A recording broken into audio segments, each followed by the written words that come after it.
আমার দেশের prime minister আমি বলবো না, কেউ প্রধান উপদেষ্টা, প্রাইম মিনিস্টারই তো, উনি বিদেশ যে বসে আছেন ওখানকার প্রাইম মিনিস্টারের সঙ্গে দেখা করার জন্য, সে বলে তোমার লোক আমি দেখা করবো না। এর চেয়ে বড় অপমান আছে, আপনি আমার বাসায় আসলেন, আইসা নিয়ে নক করলেন, আমি দরজা খুললাম না, 10 মিনিট পরে আমার কাজের লোক যে দরজা খুলে বলে কি স্যার এখন বাথরুমে আছে। কিন্তু রাজা চার্লস তো হচ্ছে ব্রিটেনের সর্বোচ্চ সম্মানের প্রতীক, তার সাথে তার বৈঠক, তার হাত থেকে পুরস্কার পুরস্কার তার হাত থেকে নেয় নাই, ওটা শফিক কয়, আর কেউ কয় না। চার্লসের হাত থেকে পুরস্কার নিছে, একটা ছবি দেখান তো আপনি আমাকে। আপনি কেন ডিসেম্বর চাইলেন এটা আমার কাছে ক্লিয়ার করতে হবে। আপনি কেন ফেব্রুয়ারিতে গেলেন এটাও আমার কাছে ক্লিয়ার করতে হবে। এই প্রশ্নগুলো বিএনপির কাছে, বিএনপির কাছে কেন উনি এপ্রিল চেয়েছিলেন ওটা উনি ক্লিয়ার করেন নাই। কিন্তু যেমন আমাকে যদি আপনি জিজ্ঞাসা করেন তুমি কি চাও, আমি তো চাই ইলেকশন এই অক্টোবরে হোক, আমি তো চাই। আর আমাকে যদি বলেন কেন চাও, আমি ব্যাখ্যা করতে পারবো আমি কেন চাই। এবং জনাব ইউনূস সাহেব যে উচ্চ স্তরে আছেন, উনি উনার কথা রক্ষা করবেন এবং জাতির ব্যাপারে উনি সঠিক দায়িত্ব পালন করবেন। আপনি কি বিশ্বাস করেন যে কথাটি রক্ষা করা হবে? এই কথাটা তো বড় মুশকিল কথা জিজ্ঞাসা করেন, এই কারণে আমি বলছিলাম যে আমার 2-1 দিন করে আনে। আমি বিশ্বাস করি কি করি না, কথাটা বলা হয়েছে এবং সর্বোচ্চ নেতৃত্ব থেকে বলা হয়েছে। একদিকে সরকারের সর্বোচ্চ নেতা, একদিকে আমাদের দলের বর্তমান, যদিও তার উপরেও গার্জেন আছে আমাদের জনাব খালেদা, মানে দেশনেত্রী খালেদা জিয়া, কিন্তু এখন বর্তমান সর্বোচ্চ নেতা জনাব তারেক রহমান। আমি যদি এখন বলি আমি বিশ্বাস করি অবিশ্বাস করি, তাইলে আমার দলের নেতৃত্বের প্রতি আমার অনাস্থা প্রকাশ করা হয়। কিন্তু আমি বিশ্বাস করতে চাই, তবে এই দেশ বড় জোয়ার বাটার দেশ। আমি সবসময় বলি এটা বড় জোয়ার বাটার দেশ। কি হবে, আমি এখন থেকেই শুরু হয়েছে, কেন তারেক রহমান সাহেবের সাথে একাই কাজ করে ফেলবো, আমি কি কম নাকি? জি, এনসিপি থেকে যেটা বলা হয়েছে, হ্যাঁ আমরা কি কম নাকি, আমাদের সাথে আলাপ না করে কেন করা হইল?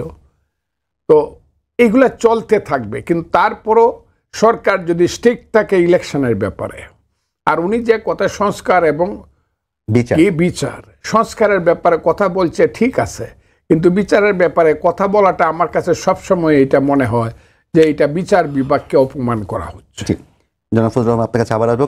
কামাল ভাই, আপনার কাছে আসতে চাই যে ফজলু ভাই যেটি বললেন যে তারেক রহমানের সাথে বৈঠকের উদ্দেশ্যটা এখানে মূল বলে তার কাছে মনে হচ্ছে প্রধান উপদেষ্টা লন্ডন যাত্রা, কিন্তু আমরা পররাষ্ট্র মন্ত্রণালয়ের বক্তব্য অনুযায়ী জানি যে ব্রিটিশ রাজার আমন্ত্রণে কিন্তু মূলত তিনি ব্রিটেন গিয়েছিলেন। পররাষ্ট্র মন্ত্রণালয়ের বক্তব্য হচ্ছে এটি, এবং যাওয়ার আগ পর্যন্ত তারেক রহমানের সাথে বৈঠক হবে কিনা সেটি অফিসিয়ালি কোনো নিশ্চিত বিষয় ছিল না, যাওয়ার পরে দিনক্ষণ চূড়ান্ত হয়েছে। সব মিলিয়ে এই বৈঠকটাকে আপনি কিভাবে দেখছেন, এবং যে প্রত্যাশা ব্যক্ত করা হয়েছে সেই প্রত্যাশাটি পূরণের যে আশা সেটি আপনি করেন কিনা? শুনেন, এই বৈঠকটার মূল উদ্দেশ্য ছিল তারেক রহমানের সঙ্গে বৈঠক, বাকিগুলি ওই যে বিভিন্ন রকম সঙ্গীত, পল্লীগীতি, ভাটিয়ালি বলে না, ওইগুলি। পররাষ্ট্র মন্ত্রণালয় বলছে, পররাষ্ট্র মন্ত্রণালয় কেউ তার সঙ্গে যায় নাই কেন? যখন একটা অন্য দেশে যায়, দ্বিপাক্ষিক কোনো বৈঠকে যায়, পররাষ্ট্র মন্ত্রণালয়ের লোকজন সেখানে যাবে না? গেছে কি নিরাপত্তা উপদেষ্টা, কেন? তারেক রহমানের সঙ্গে বৈঠক করার সময় নিরাপত্তা উপদেষ্টাকে এসে নিয়ে ব্রিফ করতে হয় কেন? এই নিরাপত্তা উপদেষ্টার কামটা কি ভাই? এইগুলি যে বললে পরে অনেক কথা, কাজে এই সমস্ত নাটক কম করা ভালো। বাংলাদেশের মানুষ ভাই বুঝছেন, বাংলাদেশের মানুষের এত রাজনীতি সচেতন মানুষ পৃথিবী তার কোথাও নাই বাংলাদেশের মতো। আপনি চায়ের দোকানে যে আলাপ করেন সেও বুঝে রাজনীতি, আপনাকে 2-3টা জ্ঞান দিয়ে দেবো যেটা আপনি জীবনে শোনেন নাই। কাজে আমাদেরকে এগুলো বোঝানোর দরকার নেই রে ভাই। যে কাজটা আগেই করা যেত, আগে কি করা যেত? 6 তারিখ দেখেন, 6 তারিখ উনি যে ঘোষণাটা দিলেন ঈদের শুভেচ্ছা জানানোর জন্য, উনি ঈদের শুভেচ্ছা জানাচ্ছেন, পট করে এখানে এপ্রিলের কথা বলার দরকারটা কি ওনার? এগুলি ওনাকে এত বোকা মনে করেন না, এত কম বুদ্ধি নিয়ে উনি নোবেল পায় নাই। মাথার মধ্যে সব ধরনের বুদ্ধি আছে, কারে কীভাবে খেলতে হবে উনি জানে। ঘোষণা যখন দিচ্ছে, আপনি ভাবেন তো একটা কথা, ঘোষণা দিল এপ্রিল, তখন যদি উনি আলাপ করতেন তারেক রহমান সাথে, একটা ফোন করতে পারতেন না? আজকালকে দিনে কিনা হয়, তারেক রহমান তো লন্ডন বসে দল চালাচ্ছে রে ভাই। 15 বছর আওয়ামী লীগ হেন চেষ্টা করে নাই বিএনপিকে ভাঙার জন্য, পারছে? তারেক রহমান তো লন্ডন বসে দলটাকে ঠিক রাখছে তো সেই লোকের সঙ্গে ফোনে 1 মিনিট আলাপ করতে পারতেন না? আলাপ করে বলতেন একটা ডেট দিয়েছে, কবে দিলে ভালো হয়? দিলেন কি? এপ্রিল। কেন দিলেন? ওনার মনে ছিল তখনই কিন্তু যে এপ্রিল আমি থাকবো না, এপ্রিল যদি আমি দিই এটা বার্গেনিং তো হবে, উনি কিন্তু এই কাজ করছেন, এখানে করে নিয়ে তারপরে আবার গেছেন ফেব্রুয়ারিতে আসলেন, এখন তাও ফেব্রুয়ারিতে আসেন নাই, ওটা নিয়ে পরে আলাপ করি। তো এইটুকু খালি বলি যে এই মিটিংটা ছিল একটা ব্যয়বহুল মিটিং, উনি এই কাজে গেছেন, আর কোনো কাজে না। কে স্টারমার তো ওর সঙ্গে দেখাই করে নাই। আমার দেশের প্রাইম মিনিস্টার আমি বলবো না, কেউ প্রধান উপদেষ্টা, প্রাইম মিনিস্টারই তো, উনি বিদেশ যে বসে আছেন ওখানকার প্রাইম মিনিস্টারের সঙ্গে দেখা করার জন্য, সে বলে তোমার লোক আমি দেখা করবো না। এর চেয়ে বড় অপমান আছে, আপনি আমার বাসায় আসলেন, আইসা নিয়ে নক করলেন, আমি দরজা খুললাম না, 10 মিনিট পরে আমার কাজের লোক যে দরজা খুলে বলে কি স্যার এখন বাথরুমে আছে, অথবা স্যার তো ব্যস্ত আছে, আপনি যান গা। আপনি 10 মিনিট বুকের মধ্যে দাঁড়ায় থেকে চলে আসতেন, আপনি কি ইজ্জত দেওয়া হলো? এখানে কিন্তু ডক্টর ইউনূস একা না, ওনার সম্মান জাতির সম্মান, দেশের সম্মান, ওনার বেজ্জতি দেশের বেজ্জতি। কিন্তু রাজা চার্লস তো হচ্ছে ব্রিটেনের সর্বোচ্চ সম্মানের প্রতীক, তার সাথে তার বৈঠক, তার হাত থেকে পুরস্কার শুনেন না, পুরস্কার তার হাত থেকে নেয় নাই, ওটা শফিক কয়, আর কেউ কয় না। চার্লসের হাত থেকে পুরস্কার নিছে, একটা ছবি দেখান তো আপনি আমাকে। পুরস্কার প্রাপ্তরা লাইন ধরে খাড়াইছে, ওখানে উনিও খাড়াইছেন, উনি তাদের সঙ্গে দেখা করে চলে গেছেন। পুরস্কার নিছে ওই যে ফাউন্ডেশন, ওই যে ইটা আছে যে ফাউন্ডেশন, মানে আপনার প্রেসিডেন্ট যে ফাউন্ডেশন, এই কিং যে ফাউন্ডেশনটা আছে, ওই ফাউন্ডেশনের যে চেয়ারম্যান এক ভদ্রমহিলা, তার কাছ থেকে এগুলি। আর এটা কি পুরস্কার হবে? জীবনের নাম শুনছেন এই পুরস্কারের? জীবনে এই পুরস্কারের নাম শুনছেন? তো এগুলি ভাই, এগুলি আমরা বুঝি খুব ব্যয়বহুল। যে রুমে উনি যে ছিলেন, ওখানে যে হোটেলে ছিলেন, 39 জনের বহন নিয়ে গেছেন, 39। আমাদের মতো দেশের জন্য 39% লোক নিয়ে দেশের বিমানেও যায় নাই, এমিরেটসে করে গেছে, ফার্স্ট ক্লাস করে গেছে অনেক একজন, যার যার পজিশন অনুযায়ী পোস্ট এই পাইছেন, সিট পাইছেন, ওইভাবে গেছেন। যাই না, যে হোটেলে ছিলেন, ওনার রুমের ভাড়া তো দৈনিক 10 লাখ টাকা। উনি যে রুমে ছিলেন, যে প্রেসিডেন্ট সুইট, ওটা ভাড়া 10 লাখ টাকা ভাড়া প্রতিদিন, 4 দিনে 40 লাখ টাকা ভাড়া দিয়েছেন উনি ওনার জন্য। আর বাদ বাকিদের জন্য টাকা খরচ হয় না রে ভাই, এগুলি বলেন না। আমার কথাটা হলো কি, ব্যয়বহুল একটা এই জিনিসটা উনি আগে যদি ফোন করতেন সঙ্গে সঙ্গে হয়ে যেত। উনার ক্যারিকেচার করার জন্য আমার জাতির পয়সা অপচয় করছেন উনি। আমি এইটা মানে এটাকে নিয়ে এত আলোচনা করার কোনো কিছু নাই তো রে ভাই। এবং উনি তারপরে যেটা বলছেন, দেখেন একটা যৌথ বিবৃতি আসছে, কিন্তু বিবৃতির ভাষাটা শুনেন আপনি। তিনি বলছেন যে তিনি আগামী বছরের এপ্রিলের প্রথমার্ধের মধ্যে নির্বাচন অনুষ্ঠানের ঘোষণা দিয়েছেন।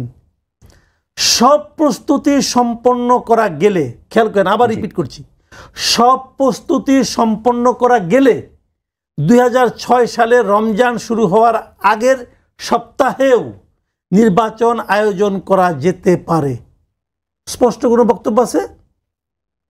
নির্বাচন রমজানের আগের সপ্তাহে করা যেতে পারে যদি সব প্রস্তুতি সম্পন্ন হয়। এক নম্বর হলো সব প্রস্তুতি কি? সব প্রস্তুতি কে করবে? সরকার করবে, ইউনূস সাহেব করবে। যদি এগুলো সম্পন্ন করা যায় তাহলেই যে নির্বাচন ফেব্রুয়ারিতে হবে তা কিন্তু গ্যারান্টি না। যদি হয় তারপরেও করা যেতে পারে, নাও যেতে পারে নাও যেতে পারে, মানে শর্তের উপরে শর্ত। তারপরে কি বলছে আবার, যদি হয় সেটা, তারপরে বলছে সেক্ষেত্রে সেই সময়ের মধ্যে সংস্কার ও বিচার বিষয়ে পর্যাপ্ত অগ্রগতি অর্জন করা প্রয়োজন হবে।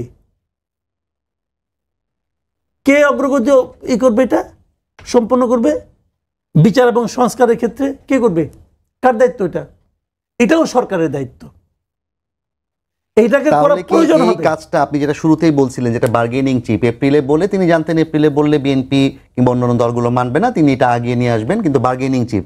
তাহলে কি ব্যাপারটা এরকম যে সংস্কারের যেসব জায়গাগুলোতে বিএনপি তাদের সমর্থন দিচ্ছে না কিংবা একমত হচ্ছে না, সেগুলোতে বিএনপিকে এক ধরনের বাধ্য করার একটা বার্গেনিং চিপ ছিল কিনা এই ঘোষণা? উনি চেষ্টা করবেন, কিন্তু তার মানে বিএনপি বার্গেনিংয়ে রাজি হয়ে যাবে এরকম মনে করার কোনো কারণ নাই। ভাই শুনেন, আমি একটা কথা বলি, বিএনপি একটা পাবলিক পার্টি, জনগণের পার্টি। কিন্তু আমার পাশে বিএনপি লিডার বসে আছেন, আমি একটা পাবলিক দেশের, ওনার কাছে কিন্তু আমার প্রত্যেকটা শব্দ গুরুত্বপূর্ণ। কারণ পাবলিক কি চায় তার রিফ্লেকশনটা বেরোবে বিএনপি লিডারদের মুখ দিয়ে। বিএনপি লিডারের মুখে কি উচ্চারিত হয়েছে সে অনুযায়ী কিন্তু পাবলিক চলবে না। আমি যদি দেখি যে আমার চিন্তা বিএনপি ধারণ করছে না, আমি বিএনপিতে সাপোর্ট করবো না। কিন্তু আমি বিএনপির চিন্তাকে সাপোর্ট, আমার কথাগুলো আমি বিএনপির চিন্তার সঙ্গে একই ধরনের কথা বলছি না, এটা শুনে কিন্তু বিএনপি আমাকে ত্যাগ করতে পারবে না। বিএনপির জন্য আমি দরকারি, মানে পাবলিক দরকারি, রিকশাওয়ালা দরকারি, কৃষক দরকারি, কিন্তু আমার জন্য কিন্তু বিএনপি জরুরি না। অ্যাডভোকেট ফজলুর রহমান, আপনাকে দিয়ে আবার এখন আলোচনাটা শুরু করতে চাই।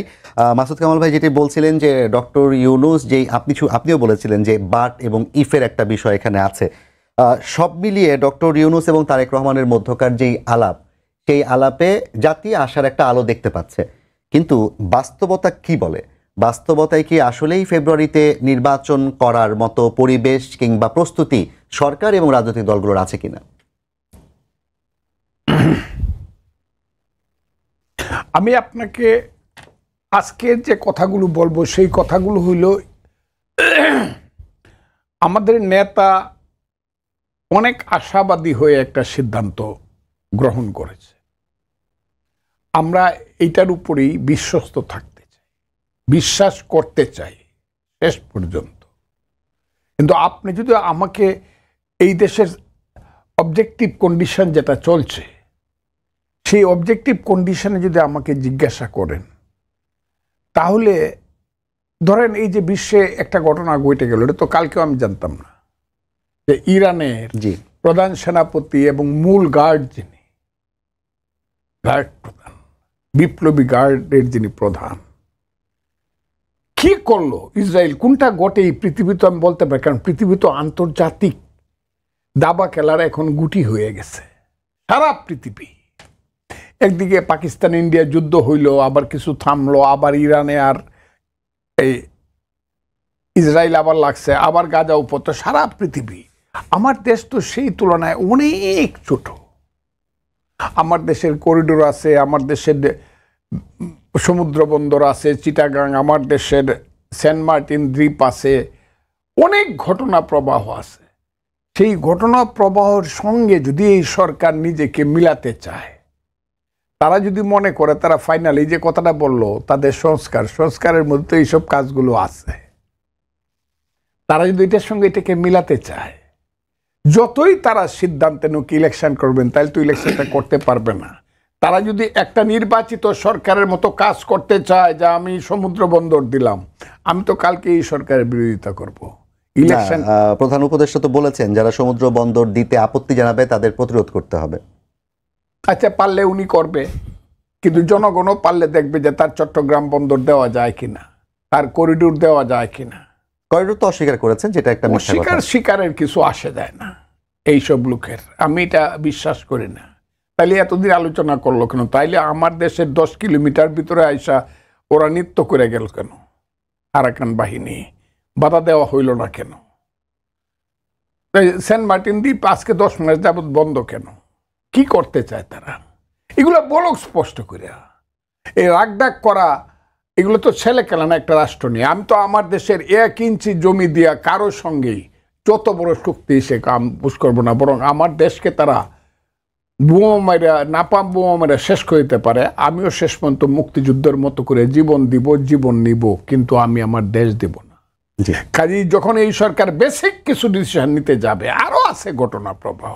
এই যে দেখেন, পরশুদিন সিরাজগঞ্জে যে ঘটনাটা ঘটানো হইল শাহজাদপুরে, রবীন্দ্র কুঠুরিতে, হ্যাঁ জি, কবিগুরু রবীন্দ্রনাথ ঠাকুরের যে প্রতিষ্ঠানটা শাহজাদপুরে, যেখানে বসে সোনার তরী উপন্যাস লেখছে, কবিতা যেখানে লেখছে, এইগুলো তো এখন এই তো বৃষ্টির দিনেই মনে হইতেছে গগনে গরজে মেঘ ঘন বরষা কুলে একা বসে। আর এই গরুর বাচ্চারা, অমানুষের বাচ্চারা, পশুর বাচ্চারা, নর পশুর বাচ্চারা রবীন্দ্রনাথ ঠাকুরের এইসব ভেঙে ফেলতে চাস, যেটা 47-এর 14 আগস্ট তো ভাঙে নাই কেউ।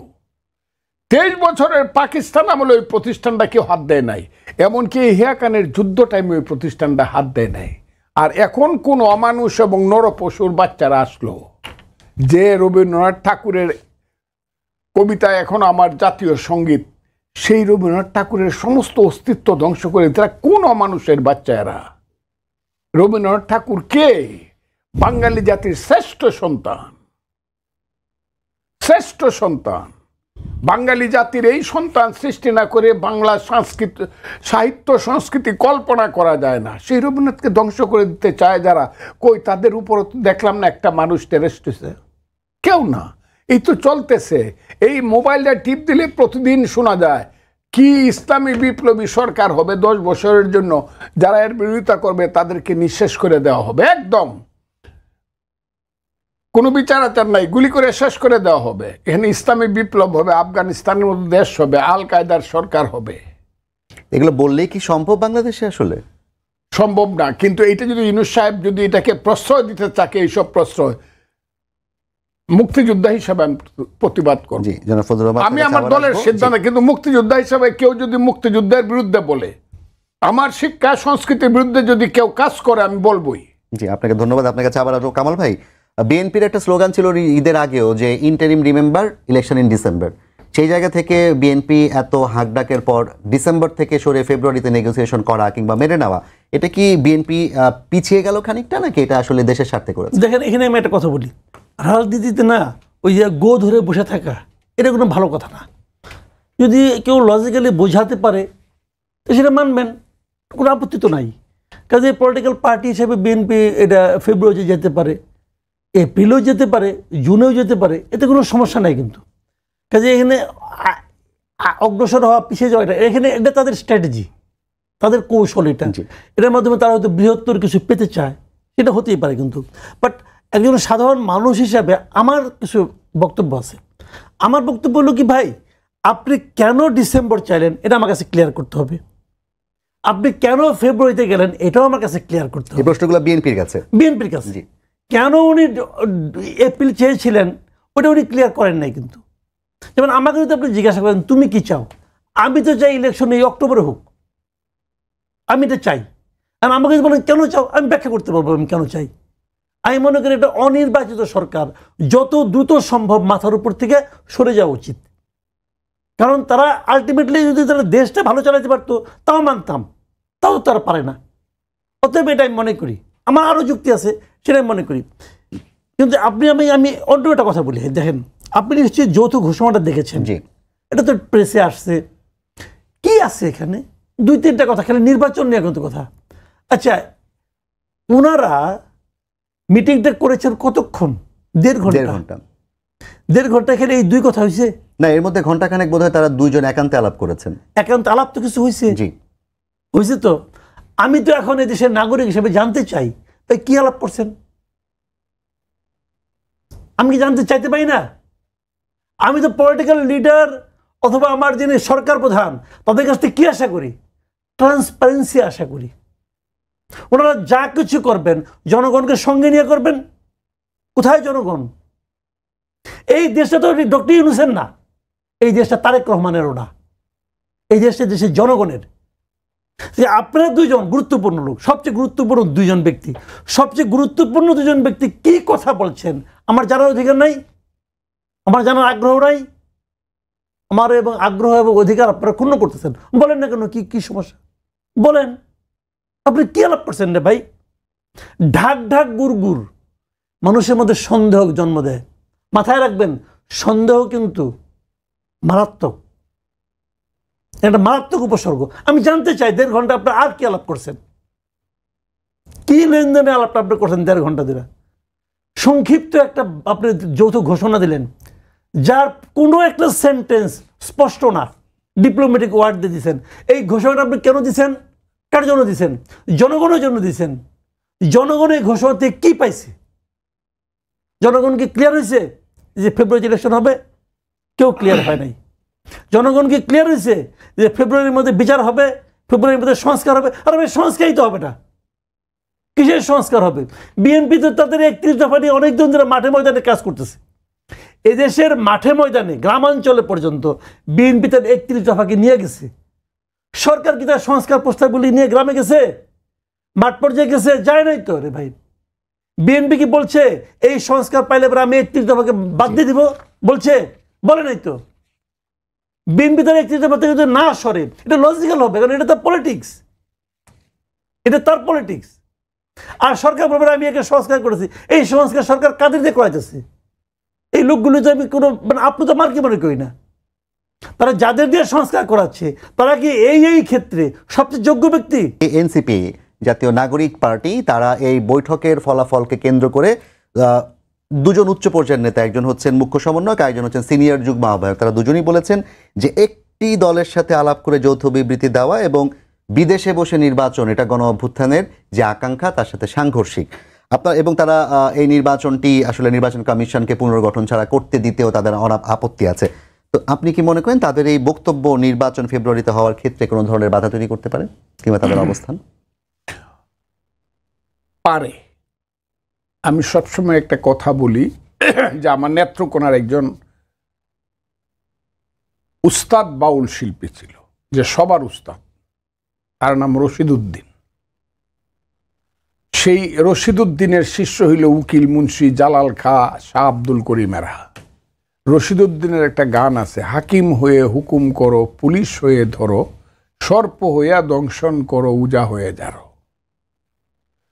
ওই যে যিনি হাকিম হইয়া হুকুম করেন, তাড়াতাড়ি 1-150 লোক নিয়ে আসো, আওয়ামী লীগের ব্যান্ড এই স্লোগানটা দেওয়া, আওয়ামী লীগ নিষিদ্ধ, সদস্য হইলেই চলবে, গরমের মধ্যে চিন্তা করো না, ঠান্ডা পানি খাওয়ামু। এই জায়গা থেকে যদি কোনো ঘটনা ঘটে তাইলে এরা যথেষ্ট এটাকে বন্ধ করার জন্য। না এনসিপি তো, আর যদি নিউট্রাল গভর্নমেন্ট, ইন্টারিম গভর্নমেন্ট যদি নিউট্রাল থাকে, এরা তো 150 লোকের মিছিল করতে পারবে না 7 দিনে। অন্য কথা বাদ, যদি খালি বুঝে ইলেকশনটা ফেব্রুয়ারিতে ইউনূস সাহেব রিয়েলি মিন করছে, এবং তারেক রহমান তো মিন করছে, বিএনপি মিন করছে, কারণ তারেক রহমানের প্রস্তাব ছিল, সেটা প্রস্তাবই আছে। আর ইউনূস সাহেব যদি বুঝে যে, এবং যদি নির্বাচন কমিশন ডিক্লেয়ার করে দেয় এই 10 দিন 15 দিনের মধ্যে যে ইলেকশন হবে 12ই ফেব্রুয়ারি অথবা 13ই ফেব্রুয়ারি 2026 সন, এরা 100 মানুষের মিছিল করতে পারবে না। এবং এরা কোথাও জামাতের পায়ে না দরিয়া কোথাও 10টা ক্যান্ডিডেট দিতে পারে। জামাত একমাত্র সেভ দেম, কারণ তারা হলো জামাতেরই ডালপালা। তাদের প্রত্যেকেই এক সময়ে শিবির টিবির বা এই ধরনের সংগঠন করছে, পরে আরেকটু উপরে গেছে, হিজবুত তাহারির অমুক তমুক করছে। এরা সবাই জামাতের সন্তান। জামাত যে শক্তি, যারা 54 বছরের স্বাধীনতা বাংলাদেশের মুক্তিযুদ্ধকে মানতে পারলো না, তাদেরই শক্তি হইল এরা। এবং এদেরকে মানুষ চিনে ফেলছে, এই কারণে চিনে ফেলছে যে তারা যত বড়, তাদেরকে অনেকে মনে করতো বাবারে এত ফিডেল ক্যাস্ট্রোর মতো কাজ করে ফেলছে, হাসিনার মতো সরকার ফেলে দিছে, এরা তো চেগোয়ে বেড়ায় এক একজন।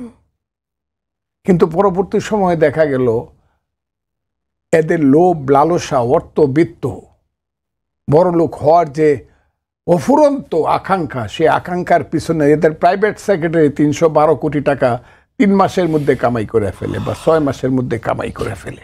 কাজে এদের প্রতি মানুষের ধারণা হয়ে গেছে এদেরকে ভোট দেওয়া আর বাংলাদেশের গ্রামে গ্রামে সমস্ত স্কুল কলেজ বিশ্ববিদ্যালয় বন্ধ করে দেওয়া, গ্রাম থেকে ধরে ঢাকা বিশ্ববিদ্যালয় পর্যন্ত এটা সমান। কারণ 3টা জেনারেশন, এরা যদি একটা লোক পাস করতে পারে পার্লামেন্টে অন্যের সহযোগিতা ছাড়া, অন্য দলের, তাইলে আমার মনে হবে যে they are the best patriot in this country. কিন্তু আমার ধারণা তারা একটা ছেলেও পাস করবে না। একটা ওই যে ছেলেটা স্টেটমেন্ট করছে একটা জেলার থেকে, তার যে জেলাটা, উপজেলাটার নাম বলতে পারি, সে উপজেলার 10% মানুষ ওই ছেলেটাকে চিনেই না, ভোট তো পড়ে, কিন্তু সে সারা বাংলাদেশে স্টেটমেন্ট করতেছে। কাজে এনসিপির বিরোধিতা এখানে কোনো ম্যাটার না। অন্যান্যরা ইসলামী দলগুলো যদি বিরোধিতা করে, জামাত সহ, হেফাজতে ইসলাম বা ইসলামী আন্দোলন বা খেলাফতে মজলিস, এটা একটা ম্যাটার যে কেন আমাদেরকে ছাড়া ইত্যাদি করতে হবে। কিন্তু ওই এনসিপি হলো ওই যে হাকিম হইয়া হুকুম করো, পুলিশ হইয়া ধরো, উনি যদি ইচ্ছা না করে মাথায় হাত দিয়া এবং ঠান্ডা পানি গরম পানি যদি না খাওয়ায়, তাইলে এনসিপি কিছু করতে পারবে না। জি, আমাকে দেখি আবার আমরা আসবো। ফাসুদ কামাল ভাই, আপনার কাছে একটা প্রশ্ন করতে চাই। প্রশ্নটা হচ্ছে এরকম, কয়েকদিন আগেই কিন্তু বিএনপির হাইকমান্ড থেকে নিরাপত্তা উপদেষ্টা খলিলুর রহমান সহ আরো কয়েকজনের পদত্যাগ চাওয়া হয়েছে, এবং উপদেষ্টাদের মধ্য থেকেও কয়েকজনের পদত্যাগের ব্যাপারে একটা জোর দাবি ছিল।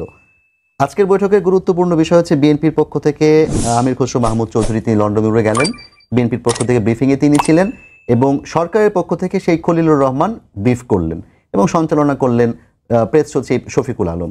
তো যেই বিএনপি কিনা খলিলুর রহমানের পদত্যাগ চাইলো, সেই খলিলুর রহমানের ব্রিফিংয়ে আবার বিএনপি হচ্ছে আস্থা খুঁজে পেল। বিষয়টাকে আপনি কিভাবে দেখছেন? দেখেন, এই জিনিসটা হলো কি, মানে আসলে ডক্টর ইউনূস সাহেব খুবই, মানে যদিও আমি বলি উনি আর কখনো পলিটিক্স করেন নাই আগে, রাজনীতি, বাট উনি খুব চতুর টাইপের লোক। কিন্তু আমি একটা এক্সাম্পল দিয়ে বলি, আপনি দেখেন বিএনপি 3 জনের ব্যাপারে তাদের রিজার্ভেশনের কথা প্রকাশ করেছে।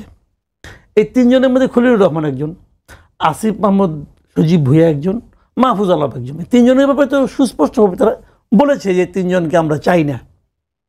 উনি কি করলেন, প্রথম যে মিটিংটা করলেন সেখানে আসিফ মাহমুদ সজীব ভুঁইয়াকে বসে রাখলেন, নিয়ে আসলেন এখানে। কিচ্ছু না, কিন্তু দেখানো যে তোমরা যা চাও ওইটাকে আমি পাত্তাই দেই না, জাস্ট দেখায় দেওয়া। তোমরা যা চাও ওটাকে আমি পাত্তাই দিই না, আমি যেভাবে চাই সেভাবে তুমি আমার কাছে আসবা। এবং আজকে খলিলুর রহমানই কিন্তু তারেক রহমান অভ্যর্থনা জানিয়ে নিয়ে এসেছেন। একই জিনিস আবার বুঝালেন যে তোমরা যা চাও আমি যেটাকে পাত্তাই দেই না, আমি যা চাই তুমি আমার মতো করে আসো। এটা আমি মনে করি বিএনপির তো অন্য কোনো ব্যাখ্যা আছে, আমি জানি না কি ব্যাখ্যা আছে। আমার কাছে মনে হয়েছে এটা বিএনপির একটা, মানে কি বলবো আপনাকে, এটা হয় অতি উদার আর না হলে অতি বোকা, কোনটা আমি জানি না। উদারও হইতে পারে, উদার হতে ভালো। আমার ধারণা, আপনি এটা মিলাই নেন, আমি এটা মিলাইতে চাইবো অবশ্য, যে আগামীতে যখন বিএনপির সঙ্গে কোনো মিটিং হবে ওখানে মাহফুজ আলম কানবে, এনে বসায় রাখবে চুপচাপ, কিচ্ছু না, দেখায় দেওয়া যে আমার ইচ্ছা মতো চলবে, তোমার ইচ্ছা মতো না। এবং বিএনপি দেখছে এগুলো, কেন দেখছে আমি জানি না। বিএনপির আসলে মূল নীতি নির্ধারক কারা আমি জানি না, আমি বলতে পারবো না। কিন্তু আমি খালি এটুকু বলতে চাই, দেখেন আমার তো আপনাকে দিয়ে ভরসা, আমি তো আপনার উপর নির্ভর করতে চাই। দেখেন আমরা সাধারণ মানুষ ভাই, আমাদের গলার জোর কতটুকু। আমি কথা বললে পরে আমার ঘরে আমার বউ বাচ্চারা শুনে, আর তো কেউ শুনে না। আমি তাকায় থাকি পলিটিক্যাল পার্টির দিকে, যে তারা আমার কথাটা বলবে। যখন একটা পার্টি দেশের সংখ্যাগরিষ্ঠ মানুষের কথাটা উচ্চারণ করে তখন সেই পার্টিটা বড় পার্টি হয়, জনপ্রিয় পার্টি হয়। আমি তো বিএনপিকে সেরকম একটা জনপ্রিয় পার্টি হিসেবে বিবেচনা করতে চাই। বিএনপি সবার কথা বলবে, কিন্তু এটা তো আমি তো চাই না যে আমার পার্টিকে কেউ বেইজ্জতি করুক, এটা আমি চাই না। আমি কিন্তু বলছি বিএনপি, আমি কিন্তু বিএনপি করি না ভাই, আবার বলতেছি। কিন্তু আমি সাধারণ মানুষের যারা বিএনপি করেন তাদের কিন্তু এটা হৃদয়ে আঘাত করেছে। কারণ আমাদের সময় শেষ, আমি একটু অ্যাডভোকেট ফজলুর রহমান আপনার কাছে সর্বশেষ 1 মিনিট একটু জানতে চাই, যেই শঙ্কা, যে আতঙ্ক, যে ধরনের একটা অস্থিরতার আশঙ্কা আমরা করেছিলাম, এই ঘোষণা বৈঠকের মধ্য দিয়ে কি সেই অস্থিরতার শঙ্কা আসলেই কাটলো কিনা, আপনি একটু যদি এক বাক্যে বলেন।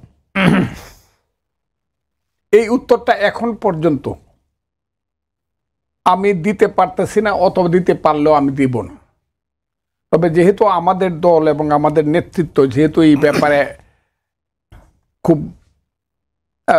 আমার মনে হয় যে সিদ্ধান্ত নিয়েছে এবং এই ব্যাপারে তারা বিশ্বাস স্থাপন করেছে, আমি এর বাইরে যাব। অনেক ধন্যবাদ আপনাকে অ্যাডভোকেট ফজলুর রহমান। জনাব মাসুদ কালাম, আপনাকে ধন্যবাদ জানাচ্ছি এবং আপনাদের ধন্যবাদ জানিয়ে আমরাও বিশ্বাস করতে চাই